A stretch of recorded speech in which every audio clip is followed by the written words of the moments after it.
Ladies and gentlemen, distinguished guests, our next action will be fought in the Quest welterweight division. So please put your hands together and welcome our first fighter into the arena. Making his Quest Boxing League debut here tonight in Bognor Regis, please welcome Craig Stapleton.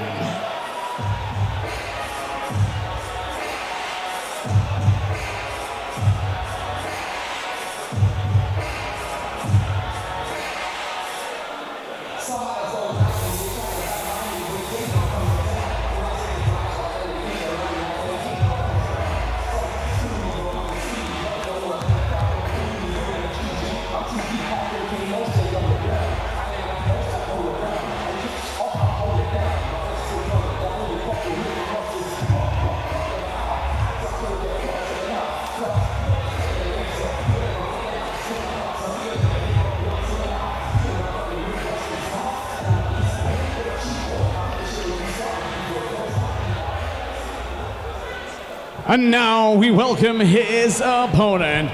Fighting out of the red corner, please show your appreciation and welcome Artie Cross.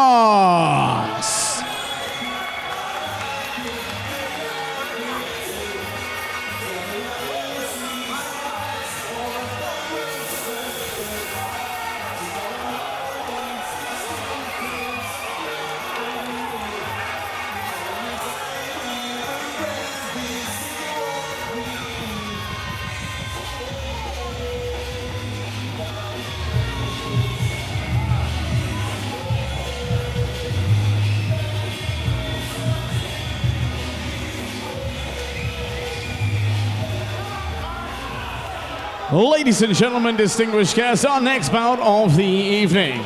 So introducing to you first, standing and boxing out of the blue corner tonight, representing Mad Hatters in Chichester and making his Quest Boxing League debut. Please show your appreciation and welcome Craig Stapleton. His opponent tonight standing across the ring and boxing out of the red corner. Tonight, representing Hit and Lift in Chichester, please make some noise for Artie Cross. This welterweight showdown to be fought over 3 2-minute rounds. Our timekeeper at the bell, Mr. Peter McCann. Our referee in charge of the action, third man in the ring, Mr. Seamus Dunn. Next up tonight on the Quest Boxing League Divide and Conquer show, we've got Craig Stapleton from Chichester against Artie Cross, also from Chichester. So, bit of a local derby down. Yeah, there's bragging rights of Chichester to fight for. Craig Stapleton, speaking in before, he owns his own building company. He's got his 2 children, Arthur and Albie. Whereas Artie Cross, he used to be a bit of a footballer, played for Portsmouth Academy. It's not football tonight, it's boxing, so let's get on. It's both their debut on Quest and their debut fight. Big shot there from Artie Cross. He looks a bit erratic in his movements, whereas Craig Stapleton looks a bit more solid, and he looks like he's set up as a bit more of a traditional style boxing, working behind that jab. Yeah, I mean, you look at the pair of them and sort of, 2 falls and a submission. You know, like you say, you look at Artie Cross and he's obviously definitely lively. He's got a big fan base here tonight, and both of them, like you say, local derby. But so far, you know, Artie Cross has come out swinging. He's landed a couple of big shots, and although Craig Stapleton, he looks like he's sort of more of the kind of traditional stylist with the hands up, but at the moment he's not using those kind of physical advantages. Can you see he's got the longer levers? He's sort of taller. He looks, a lot bigger in there than sort of even though they weighed in. I know that that Stapleton, really had to drain down to make this weight. So, whether that'll have an effect on him or not, I don't know. Yeah, so he's clearly the bigger guy. That was something I was going to point out. He's actually bringing himself down to the height of Artie Cross. He's crouching down to get down to that height, whereas he should really be standing up a bit taller, capitalising on that height difference that he's got and getting behind that jab.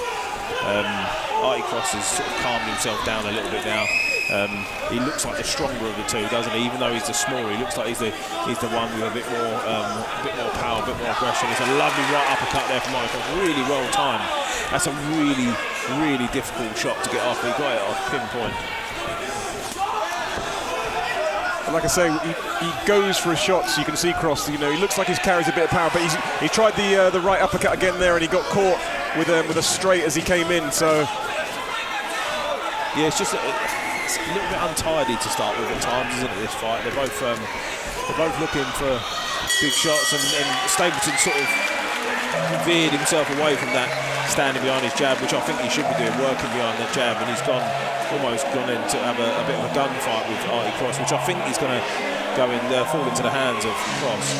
Yeah, like you say, Stapleton making the mistake of sort of crouching down, trying to be the kind of the smaller fighter where he should be using his height, he should be using his range against somebody like Cross. But you know, if I was in that corner, Stapleton's corner, I'd be saying, you know, clearly Cross likes to throw that right uppercut. You know, that looks like a shot that he likes to work, and you know, I'd be trying to time that shot. You know, easier said than done, but I'd be looking to sort of come over with a big right hand, which he did, to be fair to Stapleton. He did catch him with a right hand when Archie sort of Cross tried to throw that shot. I think it was sort of just towards the end of that round, but you know, I think that's a shot that Archie Cross is going to go for again and again. So I think Stapleton does need to look at that. Yeah, I think for me that shot, like I said, it was beautifully timed by Artie Cross, and it landed on the button exactly where he wanted it to land. But it is a shot that shouldn't be available to him, really. If Stapleton sets himself up properly and gets behind that jab and he just leans back a little bit, which is what he's done now. He's not sort of leaning in as much, and he's got a little bit more heart on what he's doing. This is the sort of work that he needs to be doing. Yeah, better work from Stapleton there. Good work there. Yeah, that's better. Beautiful jab. Yeah, that's really good. What Stapleton's done there, done a bit of work. When it's got inside, just tie him up. There's no point trying to fight Artie Cross on the inside, because I think he's going to have the upper hand in there. Yeah, and I'm noticing with Cross, and I mean, you know, to be fair, it's his competitive debut, so he's looking for those shots, but at the moment he's either leading with that sort of that big left hook that's missing, Cross, and he needs to really sort of start pumping that jab out. That was another beautiful right, you know, caught Stapleton flush there. It's a great shot. I cannot say enough how difficult that shot is to land, especially with the angle, because he actually come outside the shot and threw it up underneath. That's a really, really good shot he throws there. Yeah, and Cross has just switched southpaw for a moment there and back to orthodox, but caught with a nice little right hand over the top there, just on the side of the head.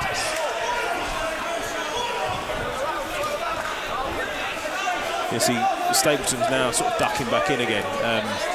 Whereas at the beginning of the round, where he was standing a bit taller, sticking behind his jab, it was working really well for him. But Artie Cross, I think, probably where he's landed that uppercut again, that's a good work there from Stapleton. He's probably made Stapleton think, oh, I've got to do a bit more. But really, he almost needs to do less, doesn't he? Like, just stick to the fundamentals, stick to the basics. What he was doing in the first minute of that round, boxing really well. Yeah, there's definitely, like I say, good work there from Stapleton as he comes forward, using his sort of a little bit of this sort of physicality there. That's a really good round of boxing from the pair of them there. That's a tough one, because for the first bit of that round I had Stapleton quite clearly in front, but Artie Cross, as soon as he landed that uppercut, Stapleton seemed to sort of revert back to type a little bit like what he was doing in the first round. For me, it's all to play for in this last round. It's a really difficult fight to score this. I mean, you've got to give sort of, like you say, you've got to give credit to Artie Cross for, you know, he's a little bit wild, a little bit erratic, but you know, he's having success with that right uppercut. But I think he just needs to try and set something up a little bit more with that jab. You know, stick behind the jab. That's when he's going to have more success with those big swinging sort of hooks. Yeah, I think that's something that after this fight, Artie Cross will have a look at this, and when he goes back to it, if he put himself in a position where he just stepped in a couple of times behind the double jab, just stand Stapleton up a little bit and then throw one of those shots like you said there, you'd have more chance of landing it. Lovely stiff there jab from Stapleton straight, and a nice little chopping right hand as well from Artie Cross. Yeah, Artie Cross picks his shots really well, actually. He's got a selection of shots, and he's really calmed himself down from the first 15-20 seconds of the fight, where he's looking a little bit erratic, a little bit all over the place. He's calmed himself down really well, and he's actually quite impressed with his work, and as is Stapleton. It's really good work from Stapleton there. And again, jab. The right uppercut again.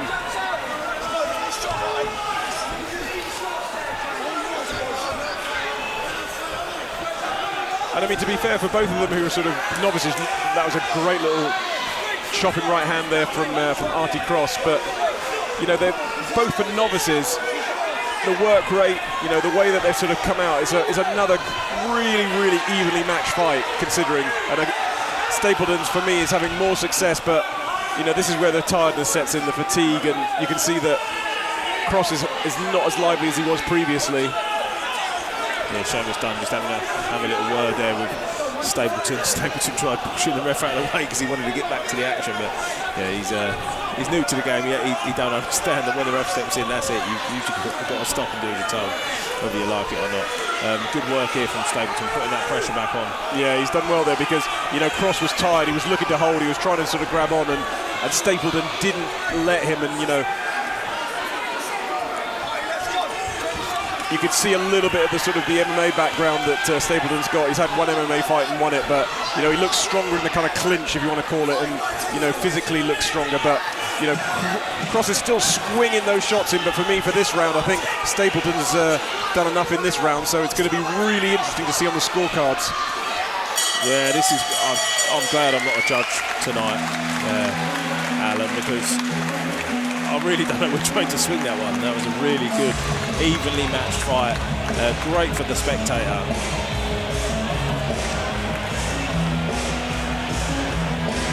I think it all, like we say, it just all boils down to what did the judges like. You know, you can't sort of fault either of them on heart, and you know, on work rate. They were both, you know, put everything in. You can see there Artie Cross sort of slumped over the ropes with his coach there, Liam Craddock, and he sort of, you know, when you're like that, you know you've put everything into it. One thing I want to say there, when the boys watch this back, and it's a testament to themselves and how they've approached this fight. I think both of them come out and were making quite clear mistakes, with Stapleton crouching down and coming down too low, and Artie Cross being a little bit too erratic. But they both remedied that as the fight went on, and that's a testament to them as fighters, and it shows that they listen in the corner, and they've worked out where they were going wrong, and it made a really good contest. And both of them, got to take the hats off to both of them, because they're both of them. Well, the scorecards are in. Seamus Dunn, our referee for this contest, is brought them to the centre of the ring, so let's hear the result. Ladies and gentlemen, distinguished guests, please show your appreciation for both boxers. And after 3 rounds of action, we go to the judges' scorecards with a majority decision. Your winner in the red corner, Artie Cross. Yeah, majority decision there, Alan. It just shows how close that was, and I'm glad it was a majority decision, because I think if that was unanimous either way, it probably would have been unfair on what unfolded in front of us, which was a close, well-fought battle with two guys that really wanted to put everything out there. Absolutely, and you can see there, you know, you can still see how tired he is. He's still kind of almost like sort of heavy-footed moving around the ring there, Artie Cross. He's got the win, and I think, like you said, they'll learn from this. Yeah.